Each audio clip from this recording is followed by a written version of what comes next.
Hello, Rotarians and guests. Come on in and take your seat. We're going to get going here. Show is about to start. Hello, Rotarians and guests. Welcome to the Rotary Club of San Jose. Folks, if we could get going here. Welcome to the Rotary Club of San Jose and meeting number 5,515. Yes, absolutely, yes. My name is Matt Breaker, and I have the honor and privilege of leading our meetings in our club for this Rotary year. I want to welcome everyone today. First off, I want to say, get that food line under control over there. First, I want to say thank you to our greeting line today, which was the Fish Committee, led by the wonderful Todd Trakell. Let's give it up for the Fish Committee, yes. April 25 is the day for Fish Day. Mark it on your calendar. A little more on that coming later, but it is a great event. Also, last week, we went off-site. We went to San Jose State University. It was fabulous. Go Spartans, exactly.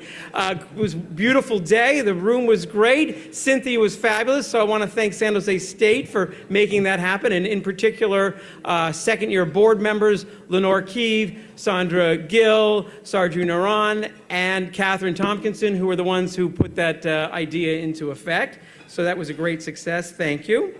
We'll get on to the traveling mics. We got the big dog in the house today, Chief Joseph. Oh, and we got fabulous Ted Lopez. Yes, Chief. Let's go with name, day job, and sponsor. My name is Paul Joseph. My day job is Chief of Police here in San Jose, and you, Matt Breaker, are my sponsor. Oh, there we go. I like it. Name. Okay, excellent. Great to see you here. Ted, same. Where's Ted? I see Ted somewhere. Is Ted here? Oh my God, flying solo today for the chief. Oh my, here we go. We'll see if someone can grab the second mic and help out. Okay, we're gonna do guest introductions. We got a packed calendar, which is great. Good show ahead, so if we can do quick introductions, that'd be great. If you're here with a guest, please stand up. With your guest, we will get the microphone to you. We'll do a quick introduction. We're gonna go from this side of the room to this side, and Chief, just follow the guy around with the microphone. Here we go. Take it away. Hi, President Matt. Ginger Podjeska here. My sponsor is Sarju, and I have two guests today. So I have my awesome partner, Claudia Cruz, with us with Cupertino School District. And then I also have another friend of ours, Rick Rouser, with BSN Sports, who's visiting today as well. Wonderful. Welcome. Big day for you. So great you got a guest here. Absolutely. Hello, Mr. President. Always dapper. Always dapper. Hello, Mr. President. Ron Zrake. My sponsor is Bill Barron, and I have with me Cyrus Gazvani as my guest, and he's been here a couple times. Wonderful, wonderful. Ron, you are wonderful at bringing guests. You're fabulous Rotarian, great at bringing guests, so thank you. Who we got in the back here? Hello, Leslie Guardino. My sponsor was Rod Dierdon Sr., and I have my guest today, Allie Hughes, who helps run government affairs for Canyon Snow Consulting. Wonderful, wonderful. Okay. I love we're moving at a rapid-fire pace. That's great. Here we go. Hi, President Matt. David Cohen. My sponsor was Frank Beal. My guest today is Nicole Adreas. She was in the council office of Councilmember Davis and is currently working at Bernard Associates in Insurance. Wonderful. Welcome. Past President Carl Salas, take it away. Hey, President Matt. My sponsor asked me over a beer. We'll talk about it. Sounds good to me. I have three guests today. John Salas, my brother, who's also my boss, who runs our California operations for Salas O'Brien. Love it. I have Richard Zahner, who's a big wig at the Villages, and he came specifically because he wants Waymo to move to the Villages. There's 4,000 people waiting for a ride. Saw three and Waymos. then Jamie Bonner, who has been with us at Salas O'Brien for, I think, 100 years. I love it. You look fabulous. Past President Karen, take it away. Thank you. Karen Philbrick. My sponsor is Rod Dierdon, part of the Rod Squad. Proudly. I have a guest, my team member, Kat Ernest, today. She's an instrumental part of the Mineta family, and she's delighted to be with us. She wants to learn about Waymo. There we go. All Join right. the club. I love it. Okay. Johnny. President, I'm Johnny Camus. My sponsor with Catherine Tompkinson, and my guest today is my niece and Talene Shaheen. She's one of the newest, started her career at Merrill Lynch in Santana Row. Wonderful. Welcome. Yes, and you got a fellow Merrill Lynch right next door to you. Valerie, I think that is, hiding back there. Yep. Yes? Hi, I'm Valerie Bernice. My sponsor is Helen Lambert, and Mike Eagleton is visiting us from Los Gatos Morning Rotary. Welcome. So glad you're here. Hey, President Matt, Noel Rabago. Yes. My sponsor was Steve Ellenberg and the Zasueta family. My guest here today is Chris Arkley. He works with me at the Office of Economic Development as the Downtown Coordinator. Fabulous. Okay. There you go. Hi, thank you. I'm Maria Alejandra Moreno Pisani from Rotary Piracicaba Mirante from Brazil. I'm like enjoying with you this experience here in the United States, and we are open to building a network with you around our global project, in specific in water efficiency use in many projects. Thank you very much. Welcome. And Matt, we're going to go right up here. I got a couple guests over here. First, we've got my fabulous wife, Sid Breaker, is in the house right over here. Yes. And our son, Max, is in town from school. Max Breaker is here. I've also got my colleague and friend, prosecutor extraordinaire, Kelly Meeker, who is going to give our true crime story today. And Kelly, you have two guests with you. Would you like to introduce them? Oh, yes, this is my mother-in-law and my father-in-law. Brownie points for me today. Stans Kleinen and Joop Verbakken. Yes. Well, yeah, I had the pleasure of meeting both of you in the lobby today, and I learned some things. You are both, you're both Rotarians, correct? Where are you Rotarians? Wonderful. And how long have you been in Rotary? Almost 5 years. Wonderful. And you were also mentioning when we chatted in the hallway that you recently went on a trip and you visited some Rotary clubs. Yeah, we went back to India after 6 years and we visited there a Rotary club. The Rotary Club from Cupertino started a great project that was the blind people in Pune. So we visited that and we came back to Cupertino. That is wonderful. So, I mean, we just met in the hallway, but you sound like wonderful Rotarians, involved in your club, taking trips. But I couldn't help but notice you weren't wearing something on your lapel. We take the pin seriously here in the club. I know we just met, but part of our rules is it fair to all? So we're going to do it, folks. $100 to the guests. Oh, come on now. It's all in fun. Come on now. Okay. They're still smiling. Come on now. Okay, let's move on here. Here we go. Hey, we got an update, folks. Fun and Friendship was out and about this past weekend. They went to Quicksilver. Do we have a photo here? I think we have a photo coming. Yeah, there they are, the group out there having a great time. If you haven't been on one of these, folks, you need to go. It's a great chance to get out there, meet, mingle, schmooze, kibitz. We've been doing Yiddish this year. Kibitz means to engage in friendly gossip. Yeah, so there they are. And why do they all have smiles on their face? Because they know what's coming next. At the end, yeah, they sit down, they have some wine, they have some lunch. Martha, who led this, happens to be an actual sommelier, so you know you got some good wine. So if you haven't been out for a Fun and Friendship hike, definitely, that's a great chance to really get to know people better and be in the outdoors, so do that. And a couple weeks ago, we had our wonderful Academy Awards presentation, and since then we've had the actual ceremony, so it is time for... Let's try that again, one more time. So it's time for our Academy Awards recap with past President Brian. Take it away. Thank you. Thank you, President Matt. All right, did we all watch the Oscars? What'd you think? Yeah, right, Conan was great. I thought Conan did a good job. They finally got the in memoriam section correct, right? They didn't focus on any one performer. They paid tribute to the folks. It's really sad, though, when you see your career in the in memoriam section. That's not good. All right, here's the deal. Sinners nominated for 16, right? Record-breaking. They got 4. One Battle After Another nominated for 13. They got 6. But one of our Rotarians did even better. The Oscars this year should have been called the Charlies, because our very own Charlie McCullum accurately predicted 17 out of 24 of the categories. Charlie's not with us today, but I, about a week or so ago, made sure that he received the movie passes and the food and beverage credit to Pruneyard Cinemas, courtesy again of our very own Dan Orloff. So Dan, thank you very much.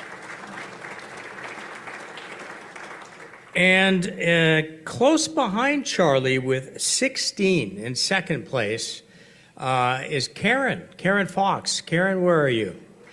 All right, so we usually don't do this, but you know, you did so well, I've got to give you something. So I'm going to come over and I'm going to give you this official ballpoint Oscars Academy Awards pen from the Academy Museum. So congratulations to Charlie and to Karen. Well done. Thank you, Past President Bryant. Always one of our great programs of the year. I missed that joke, but it sounds funny. Okay. Oh, yes, one of our favorite things to do is new member introductions. Today, we've got Jenny Altwork coming on up. Where's Jenny? Oh, come on down. Let's do it. And Sarju, sponsor, come on up if you like. No, not required. You're reading. Stay where you are. Okay. Yes, as she's working her way up here, we got some fun facts for Jen. She's interesting. She's a second-degree black belt. Worked as a... We have a law enforcement theme going on today. We've got the chief on the microphones. We've got a true crime story, and now we're introducing a former police officer. I have to say, I like the law enforcement theme. So a lot of great stuff. And Kelly is here today. Kelly was the one who helped me come up with the idea for our new member introductions. How appropriate is that? So it's time for the stretch. Studies show that if you stand every 20 minutes, you know, you add your cardiovascular life by 50%. So stand on up. We're going to play this little game, which we do, which is I'm going to ask a series of either-or questions of Jenny. If you have the same answer, remain standing. If you have a different one, take a seat, but keep listening, because you may have other things in common. And we'll see who's can create some good connections here. Audience, are we ready to go? Are we ready to go? I'm ready. All right, ready. please step forward. Here we go. Okay. Oh, I'm going off script. The first question, we're going to stick with the Academy Awards theme. Would you rather write a best-selling novel or direct an Academy Award-winning movie? Direct. I like to be in charge. Yes. Yeah. Okay. You said you're a rocker, so I'm going to go with I am. Van Halen or the Beach Boys. Van Halen is a band. So hard. No. That is so hard. Oh, that's so hard. I just watched the Beach Boy documentary too, but I gotta go Van Halen. Sorry. Yeah. Sorry. Megan Fluke's got to be in the house. I love the Beach Boys. Oh, of course. Okay. I always have to be checking the numbers here. Okay. One more. Let's see. Would you rather change the past or see the future? Change the past or see the future? That's correct. Those are your choices. Change the past. I like this number. If you are still standing, you've got things in common. Please, at the end of the meeting, go up, introduce yourself, invite her to sit with you at the next meeting, join your committee. And with that, let's all get up again, our traditional wonderful road. Thank you.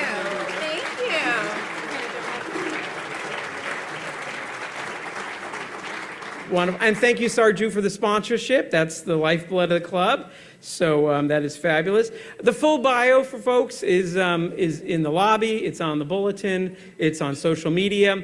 And I've had many people tell me that people do come up to them after the meeting, and the connections are working. So if you were still standing or something caught your eye in terms of a connection, please go up and introduce yourself, and let's pull these folks fully into our club and get them fully acclimated. Oh, and right on the heels of new member is blue badge presentation for folks who have completed their 1 year of red badge service, and now they will become full members. Well, they were already full members, but let's just say lifetime members. So we've got a couple of those today. I'd like to welcome them up to get their blue badge, and we're giving away Rotary Club of San Jose hats to our new blue badgers. First up, we've got Vince Cantori and Ginger Pejeska. Are they here today in the house? Come on up. Perfect. Come on up. Let's show some love.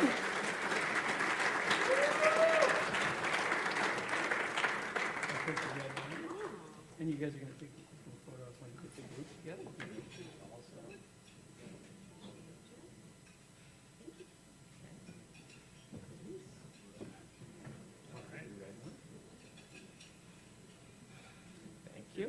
And we also have Mary Peterson. I don't know if Mary's here, but I saw Jennifer Van Every in the house. Here, Mary is here. Fabulous. Here we go.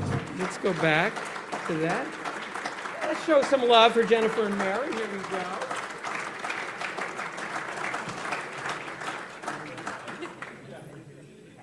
Thank you, Jennifer. Photo over there. Terrific. He's kicking me out. Here we go. Take it over. Oh, you guys go. Oh, we're all getting it. Oh, we're in it. Okay, here we go. Talk amongst yourselves.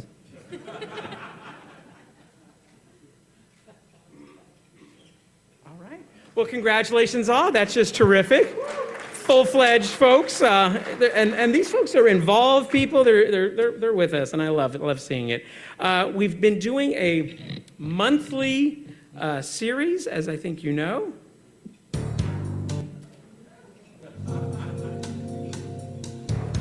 Okay. Yeah, we've been doing a monthly true crime series, hearing stories about true crimes within our county. And today we're going to have the fabulous Kelly Meeker come in and tell us a true crime story. Kelly, as I said, is a prosecutor at the DA's office, and a darn good one at that. She's been there with us for several years, done a variety of things. Most recently was prosecuting sexual assault crimes, and now mentoring misdemeanor attorneys in our office. And show Kelly some love, folks. Here we go.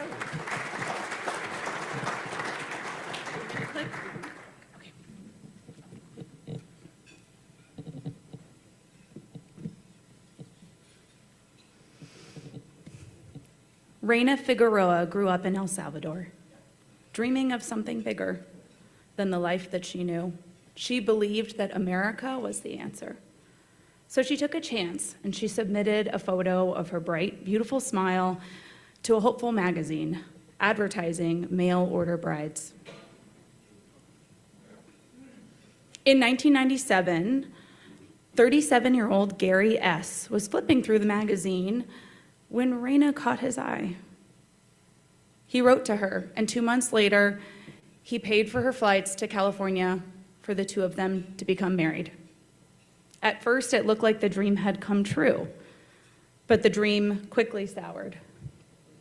Gary's teenage daughter, Eva, lived with them. Eva struggled with drugs, alcohol, and frequent run-ins with the law. The house was tense, volatile. Arguments were common. Sometimes they turned physical. The fractures in the marriage widened. Before long, Reina sought comfort elsewhere, beginning an affair that she believed was secret. By 2005, eight years later, after arriving in the United States, Reina faced another crossroads. Her residency status was uncertain, her marriage collapsing. She and her lover decided together that she would leave Gary for good. Within days of that decision, Reina vanished. Her boyfriend, fearing Gary's controlling nature, went to the police, and investigators descended. They searched Gary's home, tapped his phones, put a tracker on his car. They interrogated him again and again and again, hoping he'd slip, hoping he'd lead them to a body. Nothing. No confession. No arrest. Eventually, the case went cold. 6 years later, on a frigid February night, a car abruptly pulled into the Auburn Police Department. Then 25-year-old Eva stumbled inside, crying, shaking, possibly intoxicated, demanding to speak with a detective. In a small interview room, she said she couldn't carry it anymore. She told police that 6 years prior, her father killed Raina. Then he forced her, his 19-year-old daughter, to help him move the body. They carried Raina to the trunk of a car, drove to the Santa Cruz Mountains, dug a hole, buried, and left her. Police were skeptical. Eva had a criminal record at this time, substance abuse issues, a history of violence, a well-known strained relationship between her father and Raina. Maybe she was lying. Maybe she was the killer. Show us, they said. She led them into the mountains. Cadaver dogs alerted, investigators unearthed bones. An anthropologist confirmed that they were human, belonging to a woman consistent with Raina's age. The case roared back to life. But when investigators dug deeper into Gary's past, detectives uncovered something chilling. Years before moving to California, he had lived in upstate New York. He'd been married once before to a woman named Hilda. Turns out Hilda had drowned. Not during swimming season, not at a crowded beach, but in a quiet lake, alone. The investigation reveals that Hilda, who was born in Chile, was no inexperienced swimmer. In fact, she had been a competitive swimmer. Investigators at the time suspected foul play but lacked proof. Now history cast a long shadow. At trial, prosecutors painted a pattern: a controlling husband, a wife who tried to leave, a disappearance, and a past that didn't quite add up. The jury convicted her killer, Gary, of first-degree murder. Raina Figueroa came to the United States chasing hope. Instead, she found betrayal and a shallow grave in the mountains. Her killer remains in prison, and the dream that brought Raina here became the very thing that cost her her life. Whoever wrote this has a lot of time on their hands. Thank you. I know that case well. Amazing police work in that case, and justice was done. Okay, next up, we've got the gala coming, folks. And yeah, it's happening this week, so it's time to get ready. Yeah. There we go. Okay, yes. We're getting ready for the gala. We're going to hear about it, but it's time to get your dancing shoes on and get ready. Let's hear from our fabulous chairs, Chelsea and Leah. Show some love, folks. Well, get ready. We are rolling out the red carpet for all of you this Saturday. So, quick survey. How many of you have been to an event where you're really hungry, but your table hasn't been served yet? We've all been there. So this year, we're switching things up. We're going to do dinner by the bite. Gourmet food stations prepared by the chefs at Le Papillon, great wine from Bert George, and lots of time to actually talk to one another instead of staring longingly at someone else's entree. I should have got the steak. Right. But don't worry, there will be plenty of seating for everyone, and our sponsors at 10,000 and above actually have assigned seating, and everyone else, you can sit wherever you want, with whoever you want. Here's how the night flows. You'll arrive, grab a cocktail, enjoy amazing food, reconnect with friends, and meet some new ones. Then you'll take a seat and focus for a tight, high-energy program and auction. So to recap, more food, more flexibility, more fun, and no waiting for table 42.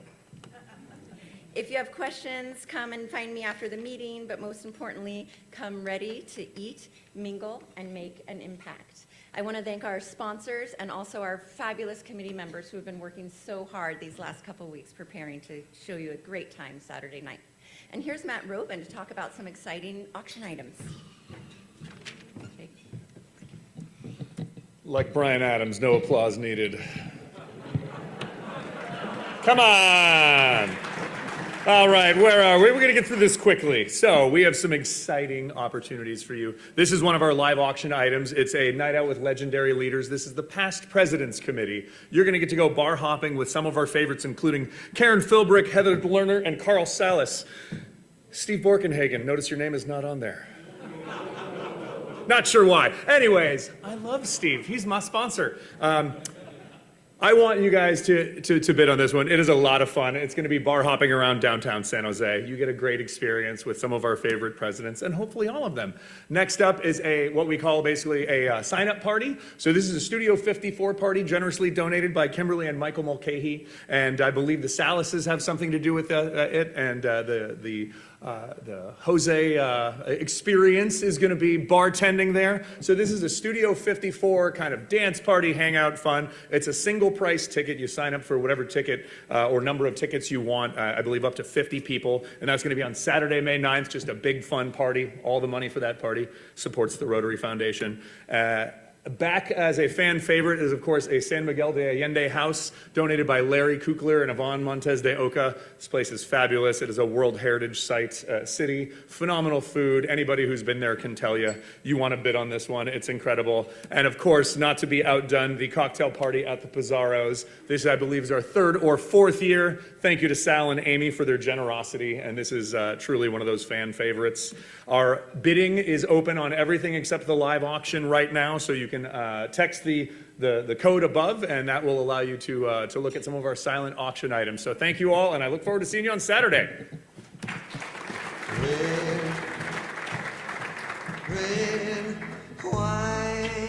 All righty, we got the blind wine tasting coming up. It's at Bird Georgia Shop, so let's show some love to past President Bird here, folks. Thank you, Matt. Don't go away.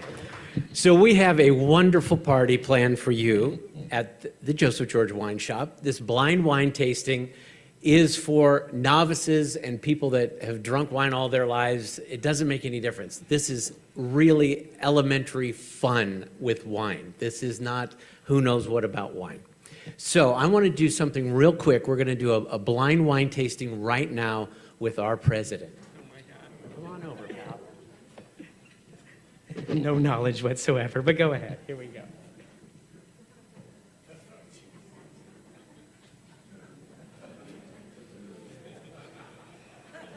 Now, can you see anything? No. You promise? I promise. Okay. Come on now. So we're going to show you how elementary this stuff is. Oh my God, that I could identify in a heartbeat. All right. Here's a glass of wine. Take a nice whiff, and then take a nice sip. Hey, well, to quote someone I know and love, what color is it? No. No, sorry. No.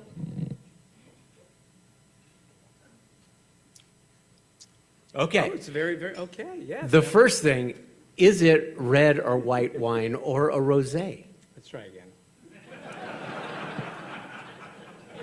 And everybody can see the wine, correct? That's a red wine. That's how easy this tasting is going to be. It's April 9th. Please sign up. I think it's already sold out. It sells out every year. Good job. Enjoy the wine. Thank God I don't have to go any further than that. You good? Yes. Just keep it on the rest of it. Might be, yes. I'm just going to keep this if that's quite all right. Enjoy. All right. Thank you, Bert. Yes, the blind wine tasting, if you haven't been before, lots of fun. CHC, the Culinary Hospitality Committee, they put out a fabulous spread which will destroy any palate you claimed you had. And then they divide you up in teams of 4. You can create your own team, or they'll do it for you. They get 6, 8 wines, taste them. It's a lot of fun. So please, the sign-ups are out in the lobby. Hope to see you there. I'll be there. Hopefully getting one right if any others. Okay, quick few things before we move on here. We've got some things coming up. On April 15th, the Rotary Club of San Jose and the San Jose State University Committee is getting together for this fabulous event on April 15th. Beethoven, an exclusive tour of the IRF Brilliant Center for Beethoven Studies. It's going to be following the Rotary Lunch, walk from the Summit Center over to the King Library. It's going to be great. our bond with San Jose State is doing well. So if you can make that, I think that sounds very interesting. As I said, April 25th is Fish Day. Wonderful event. Bonding with kids, mentoring with kids, then afterwards hanging out with your fellow Rotarians and their guests to eat a nice meal by the executive chefs. It's a glorious day. You don't have to know how to fish. Just head on out there. It's always a wonderful event. Everyone who goes loves it. So if you haven't signed up for that, please do. And next week, we've got it coming, folks. April 1 is the Rotary Got Talent show right here. Of course, we're going to have some libations to get us in the mood beforehand. And we've got singers, we got musicians, we got a comedian, we've got a wide array of things. So please come check that out. But let's get on to the main event of today's show. And for the introduction, Dave Cowan, show some love to Dave, please.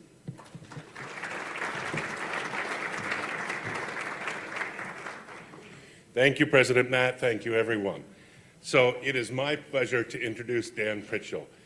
Dan is Policy Showcases and Events Manager at Waymo. In that role, Dan leads showcases for government officials, regulators, and policymakers that demonstrate the safety and accessibility of autonomous vehicles.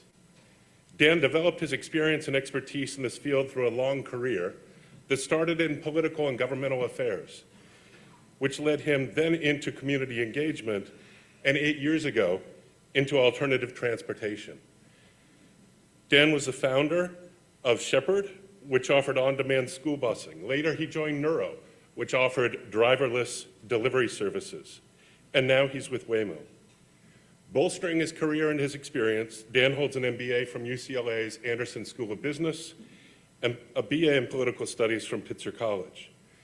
As such, I am truly pleased that Dan will share with us today his thoughts and insights as a veteran in this emerging industry.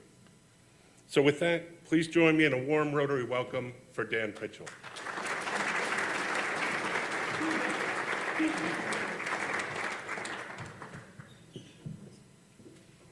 Hi, everyone. Good to see you all today. I've ridden in a Waymo before, but who else here has ridden in a Waymo before? Oh, wow, look at that. Lots of folks. Well, really exciting for those who are Waymo veterans. You'll get a behind-the-scenes look at the history of the company and what we're currently working on. For those that are new to Waymo or have yet to take their first ride, hope this will encourage you to download the app and go ahead and take that ride. As Dave mentioned, I serve as our policy showcases and events manager. I get to host our elected officials who have questions about this technology, just like all of you. Whether I'm hosting a high school group or a member of the US Congress, they actually all end up having the same questions about this technology. So hopefully this presentation will be able to answer some of those questions, and also we'll have time for some questions at the end.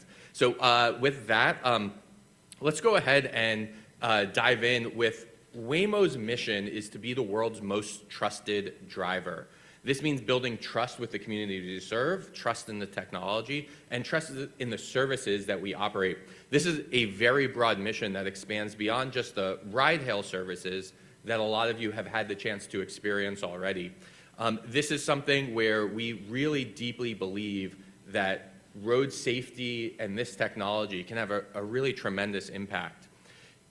This is because every 26 seconds, someone loses their life in a traffic crash. This is something we've become numb to here in the US, where we have over 40,000 deaths each year because of road traffic fatalities. This is just an endemic problem that we are trying to solve with this autonomous technology.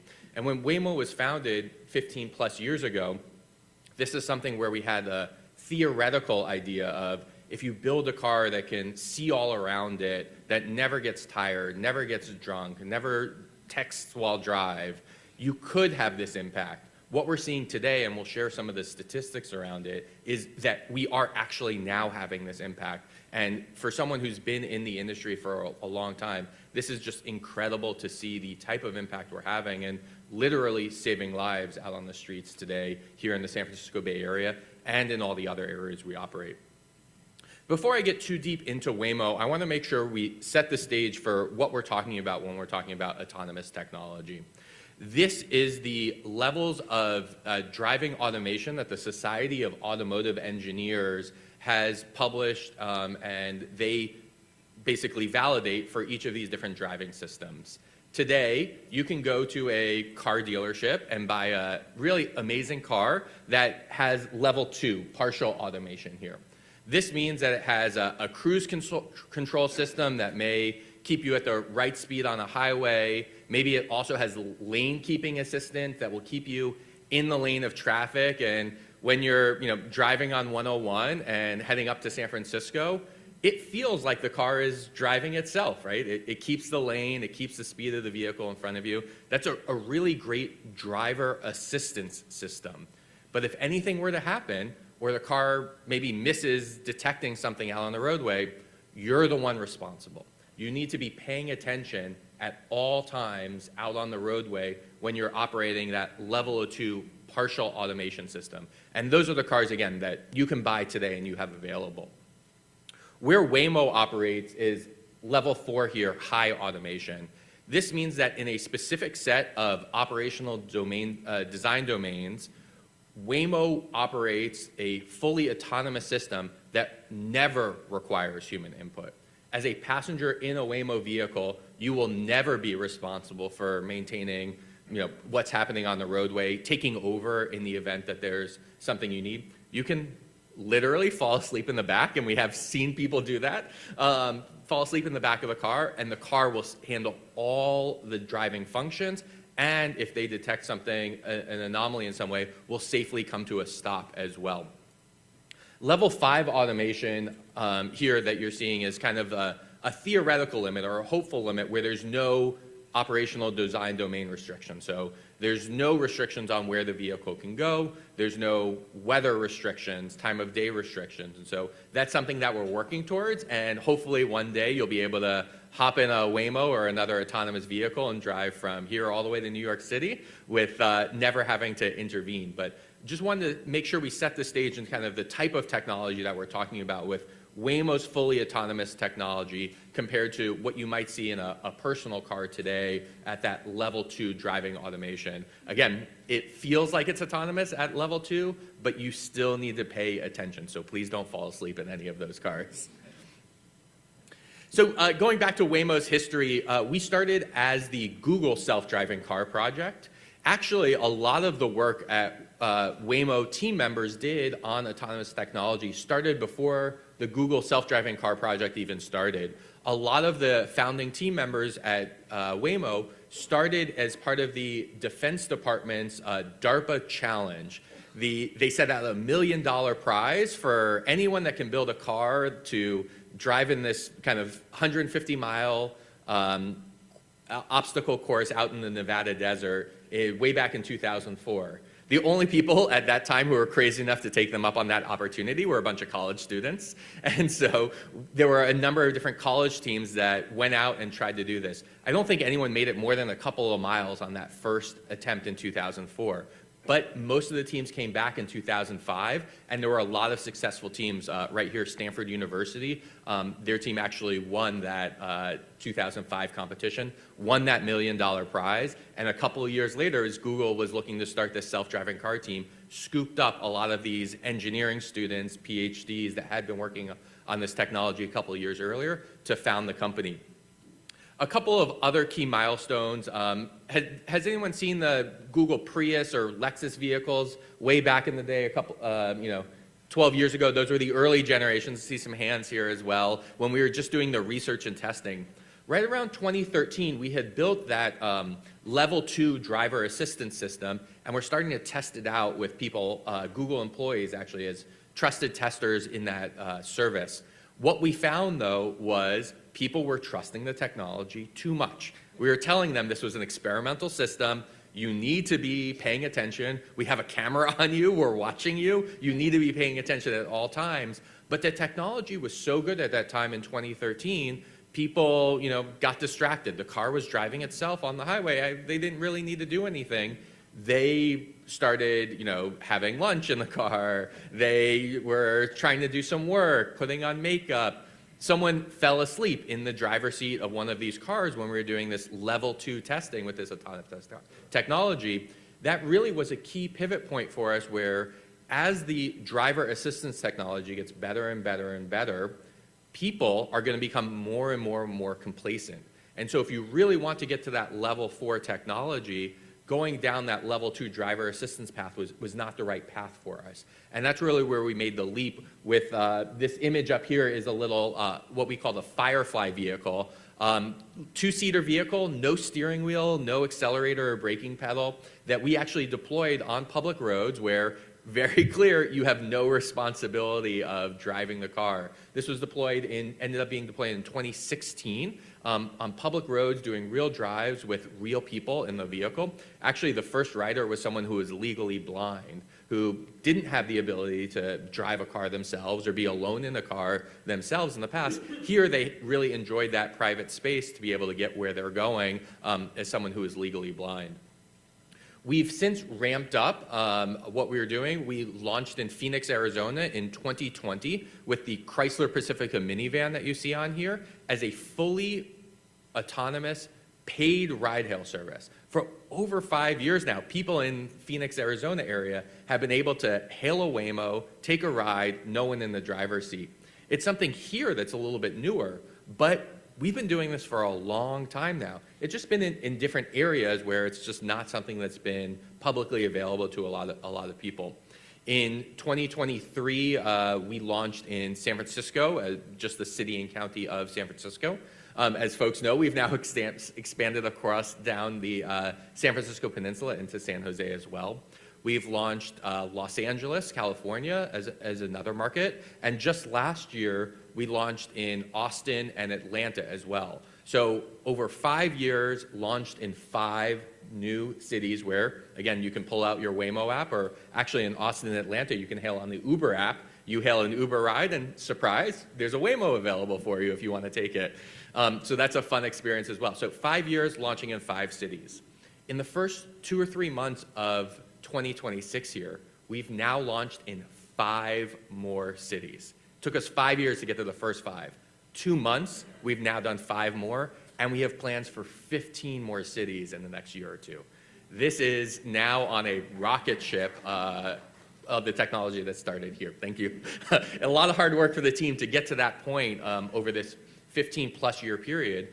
And so there's so many people now in Boston, in New York, in Baltimore, in North Carolina, in Houston, in Dallas, so many cities now that are getting to experience this technology for the first time. It's just such a magical experience, and we built that here in Silicon Valley area, and it's now at that point where we can share it across the US and the world. We just started testing in London and Tokyo as well. And so this technology that's happened right here in our backyard is now being shown across the world as well.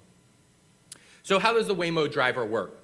We have a number of sensors on the vehicle. So we have a combination of LiDAR, cameras or vision system, radars, and actually microphones on the vehicle as well. Each of these different sensing systems has strengths and weaknesses. The LiDAR image that you see in the bottom right there is a really, really crisp picture. We actually shoot out laser beams that detect how long it takes to detect an object, and by knowing how long it takes, we can figure out how far away that object is. So when it's pitch black out, there's no lights, the LiDAR still gives you that really, really crisp, clear picture of everything that's happening around you. That's really important when, it's Halloween night and there are lots of little kids running around and it's really dark out. That LiDAR does a really great job in those low light conditions. The LiDAR is not going to tell you, though, what color the street light is. That's pretty important if you're driving around in the city and to know what color the street light is. But the LiDAR is not going to do that. That's a weakness of the LiDAR system. That's really where the camera and the vision system comes in, being able to detect what color that street light is. But in inclement weather, the camera system may not work as well as, it's hard for me to drive when it's pouring rain out or it's really foggy. The camera system is going to have that same type of problems that you would as you're looking around and driving. The radar actually provides a great object detection system in those inclement weather conditions. You think about fog and heavy rain, the radar still can penetrate those different inclement weather to give us that picture of what's happening around us, where are those other large vehicles and other things out on the roadway. Radar is also really important for detecting the speed of vehicles. As you're approaching an intersection, the way we've placed the radar to the front of the vehicle and actually pointed perpendicularly, as we approach the intersection, we can detect, hey, this car, as it should be approaching a red light, is not slowing down. We may know before the person in the car actually knows they're about to run that red light, and we can take the appropriate action to avoid what could have been a really serious crash. And we've seen that happen in real situations with the Waymo driver. The last one I wanted to mention here is microphone system. I know we have the police department in the house here today. Very important to be able to hear emergency sirens as you're driving out on the roadway. If there's a police officer behind us with its lights going, has the siren going, we can detect that and pull over. Hopefully they're not pulling us over, but we can pull over the side of the road and let them go by. Sometimes they actually will pull us over, and we actually have a whole first responder team that will go out and talk to police stations, precincts, and fire stations and fire departments about these vehicles as they're out on the roadway as well. So, we have that as we do this outreach in different communities and different areas. So all of this technology comes together, and we're able to then drive on roadway. And most of the time, as you're driving out on the roadway, it's pretty simple. There's not too many crazy scenarios that come up. But with the tens of millions of miles, or actually now hundreds of millions of miles that we've driven, we see some pretty crazy stuff actually out on the roadway. So you're seeing here some of these different things where you see lots of large crowds or skaters falling off the back of a truck. Actually here, it's tough to see because it's so dark out, but someone actually jumped out of a moving car as we're driving out on the roadway. Crashes, again, those red light runners, cyclists all over the place, a bounce house in the middle of the road. As we're driving around, we see some really, really crazy stuff on the roadway. And with those sensing systems, with the Waymo technology that we have, we're able to successfully navigate all of these different scenarios safely and get people where they need to go. Again, it's hopefully something that we're seeing is saving lives as we're out here doing this. I had talked about in the beginning, when the engineers were working on this, this was a theoretical exercise. We didn't have the data to prove that this was actually working as a way to reduce people's lives, or save people's lives. Now we do. In the 170 million miles without someone in the driver's seat of the vehicle, we've seen a 92% reduction in serious injury or worse crashes. That's compared to a human driver in these same conditions and same environment. This is a huge, huge, huge improvement in the road safety that we're seeing out on the roadway. And so whether you're taking advantage of the Waymo driving and ride-hail service and getting yourself where you need to go safely, or you're just a pedestrian on the street or a cyclist, or you're driving your own car, we're improving road safety in the areas that we're operating.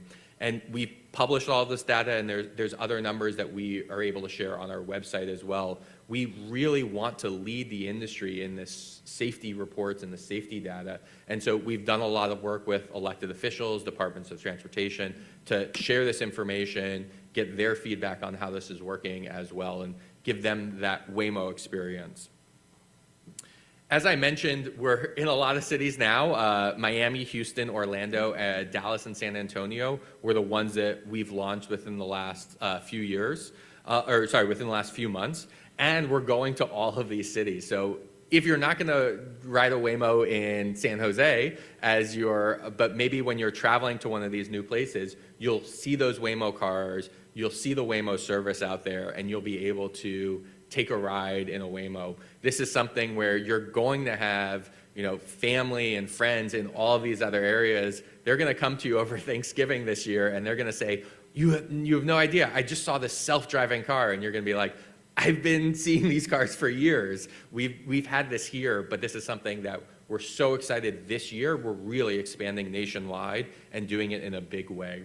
We do over 400,000 trips a week now with these Waymo cars. This is not a once in a while trip anymore. These are rides where people are taking this to go to doctor's appointments, go to work every day. Actually, I was reading an article a couple months ago in San Francisco. Someone was going into labor. They were about to have their baby. They were thinking, what's the best way to get to the hospital? They decided a Waymo was the way to do that. So they got in the Waymo, started going to the hospital. The baby came a little early, and they actually gave birth in a Waymo on the way to the hospital. We still got them there safely as they were doing it. I think we ended up sending them a little gift pack as well. But again, we never expected this to be how the Waymo was going to be used. But people are trusting that this technology is the right way for them to get around safely in their different areas and different communities. And so I'm really excited to see as we expand to all these other areas how other people are going to be using this technology as well. So we have a couple more minutes here, and then we'll get to some questions. If you haven't yet, very easy, download the Waymo app. You can go to the App Store on the Google or Apple Play, download the app, tell us where you go, just put in the address. In the San Francisco Bay Area now, we go all the way from San Francisco, all the way down the peninsula into downtown San Jose. I took a Waymo here this morning. You can go to the airports now as well, and so it's really, really useful for a lot of that. And we're expanding into new areas. Even in these markets that we're operating, we're continually looking for additional places to explore, expand our map. We want to go into, all the way down into South San Jose, service all of Santa Clara County. We're not yet on the East Bay. There's still a lot of room to grow, not just in the US, but just here in this general area as well. So we hope to be doing more of that soon. Hop in the vehicle and then enjoy the ride. There's a customer support button. If you have any questions, you can call and talk to a person, not a robot, and they can help guide you through that experience as well. One of the other things, especially here at the Rotary Club, I want to make sure I point out is the accessibility network. There are a lot of people that are left out of our current transportation options, whether it's because they have a disability, or maybe it's they work late at the hospital and our bus service isn't running at 2 a.m. in the morning when they need that safe ride home. And so we really believe that Waymo is providing this additional transportation option for a lot of people. We were talking on my way in today about trains. The best way to get from here up to San Francisco, or fastest way, is probably via Caltrain, right? You're going to get stuck in traffic whether you're in a Waymo or not in a Waymo. But once you get up to San Francisco, then the Waymo's available. Once you get to Deer Island Station here, the Waymo's available to get you that last mile. And we really serve as that complement as well. And so it's been great to work with a lot of community partners here in the San Jose area. I got invited here actually by former County Assessor Stone, who had his first Waymo ride when he came and visited us last year. And so really, really excited that so many more people are taking the Waymos where they need to go, and that we have the ability to partner with some of these really, really great organizations to give people those additional transportation options so they can get where they're going. With that, I'll wrap up the presentation and want to be able to address a couple of questions here. But not only are we expanding to a lot of places, you see on this image here, we have the Jaguar I-Pace, the all-electric vehicle that we currently have in service, nearly 3,000 cars that we currently have in service. But you see two other models here, an Ojai vehicle, which is a little bit more of a minivan style, as well as a Hyundai Ioniq 5 vehicle as well. And so not only are we expanding to more places, we're expanding to more vehicle platforms this year as well. So hopefully you'll be able to experience some of these vehicles in the public ride-hail service as well. And with that, I'll wrap up. Looks like we got a lot of questions here. We do, exactly. All right, that was terrific. Thank you, Dan. We'll start right over here. I think Janica has the mic. Hi, we are big Waymo riders, my kids and I. My kids' favorite feature is they get to control the radio. Question for you is on the platform. So we now know that Rivian's going to be partnering with Uber as well as Lucid, and they're going to have their own robo-taxis. But you are using Uber in certain cities but not in others. What is the differentiation on when you use your platform versus when you use a different platform? Yeah, so this is something that, we're the experts. Let me pull up that slide again. We're the experts in autonomous technology and the driving systems. We're not necessarily the experts in the ride-hail service. And so where we can partner with other organizations that have that expertise to learn from them, we're going to go ahead and do that. And so we're learning a lot right now in the Uber partnership. Actually, in the next few months, we'll be launching in Nashville, Tennessee on the Lyft platform. And so we'll be learning from that experience as well. In Tokyo, we're actually partnering with a different service provider there. And so, we're learning from that experience and then figuring out, okay, what's going to be next as we're doing it. We've gotten a lot of feedback from people who want the Waymo only option, not just kind of, is there a Waymo available as I'm hailing an Uber? And so we hear that, and we're thinking about that as we move forward as well. Hopefully with some of these new vehicles on there, we'll have a lot more optionality there as well. Hi, we've used Waymo a couple times, great consumer experience, no complaints, but it's a lot more expensive than Uber, and now that I'm over the novelty value, I mean, why should I continue to use Waymo instead of Uber? My cheapness is kind of prevailing now. Yeah, that's a great question. And again, as we're experimenting with different ride-hail partners, we're also experimenting with pricing. There will be times in which the Waymo is still comparable to Uber and Lyft. There will also be times in which we just don't have enough vehicles out there, and so we've increased the price. If you do have another transportation option, that might be something that you do choose to take in that situation. But we want to try to make sure Waymo is available to as many people as possible, even if the cost is a little bit higher. And so at peak times a day during rush hour traffic, you will find that Waymo might be more expensive, but there will be a Waymo available. You won't see that no cars available that we saw when we first launched in San Francisco, and there was so much demand, but not enough vehicles. And so that pricing helps us make sure we do have enough service available. As we increase the number of cars, hopefully those prices still kind of are pretty comparable to an Uber or Lyft service. Thanks for coming and speaking with us today. So I've heard that if a rider leaves a Waymo car and leaves the door open, there can be challenges. Could you explain that and what you're trying to do to solve it? Yeah, so that will be a challenge, not related to the autonomous system, but you have a busy day, you get out of the car, you give it a little push, but it doesn't quite close all the way. With the current Jaguar I-Pace vehicles, the car actually is not going to go anywhere with the door open, right? It's a safety feature, right?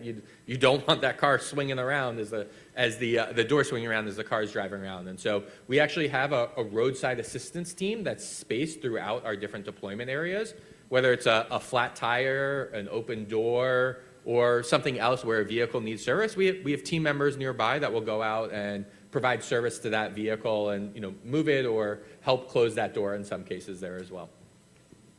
New vehicles, though, will have the automated door feature. That's something we did learn. Thank you so much for coming and talking with us about this. I've been so impressed with the thought processes from Google for a very long time.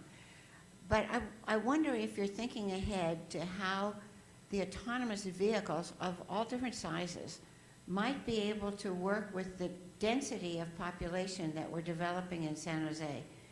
If we really look at it, the amount of cars that will go with that density simply won't fit on the roads. And I think there's an opportunity there. And the other thing I wanted to mention is I live in the East Hills, and our market is just about a mile away. But I can't get an Uber to come up there and take me to the market only a mile away. Will Waymo be able to come up into the East Hills in the future and be able to take us on a short haul? Yes, I'll answer that question first. Yes. So, this is one of the things where people are left out, right? There's not a bus service that's going to take you that distance as well, and Uber and Lyft drivers don't want to do that short haul. Waymo's not going to care that it's only a mile or a little bit. Maybe it's raining out as well. It's a tough walk to do, and Waymo's available to do that. So yes, on that front there as well. As we expand, we'll be able to do more rides there. Thank you. Is there a range limitation to where a Waymo vehicle can take one? Yeah, so right now we have a defined map. Again, that's part of the operational design domain. We've safely deployed in these different areas, and so It's almost 215 square miles of the San Francisco Bay Area that you're able to take. So it will take you to a lot of places. And then as we grow and expand, we're expanding to more areas as well. One of the things actually, even in that map, there are still certain streets that we may not go on or haven't gone on in the past. This was actually, up until a couple of months ago, Waymo didn't go on freeways. It was just a speed that we hadn't safely validated. There's a safe way to pull over the vehicle if we need to.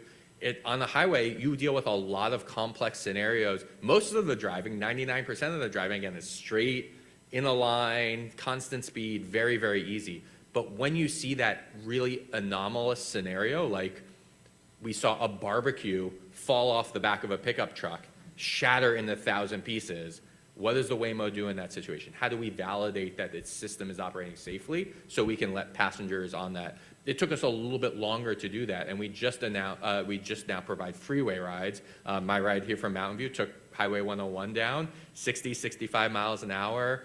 We actually have the fast track now on the vehicles as well if we end up in the express lane. And so it's something where we do expand the roadways that we're on so to get you where you need to go in the right amount of time as well. Got time for one last quick question, Jim Eller. Yeah.